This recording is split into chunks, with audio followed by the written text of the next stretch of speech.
আসসালামু আলাইকুম ভাই। ওয়ালাইকুম আসসালাম। ওয়ালাইকুম আসসালাম। ভাই আমরা আসলাম আগে বাড়ি মসজিদে একটা মাহফিল দিচ্ছি, তাই যদি একটু শরীক হতেন।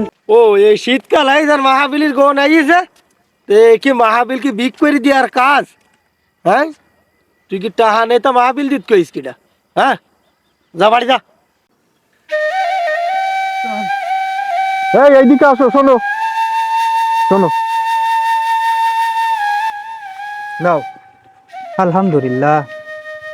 তরিকুল বলছি কি, এ ভাইরা তো খারাপের জন্য কিছু বলিনি। বাইরে একটা কোরআনের মাহফিল আয়োজন করেছে, তা আমাদের কাছে সাহায্যের জন্য এসেছে। আজকে আমি এই যে ছোট দানটা করলাম, হয়তো বা আল্লাহ এই ছোট দানের জন্য একসময় আমাদের জীবনের সমস্ত গুনাহ মাফ করে দিয়ে জান্নাত দান করতে পারে। আমিন। তা বলবো কি ভাই, আসলে আমরা এরকম কথা কারণ না বলি, হয়তো মনের থেকে কষ্ট হবে তারা। আচ্ছা ঠিক আছে, তোমরা যাও। আচ্ছা ভাই, ভালো ইনশাআল্লাহ থাকেন। চেষ্টা করবো মাহফিল শুনতে যাওয়ার জন্য। ঠিক আছে।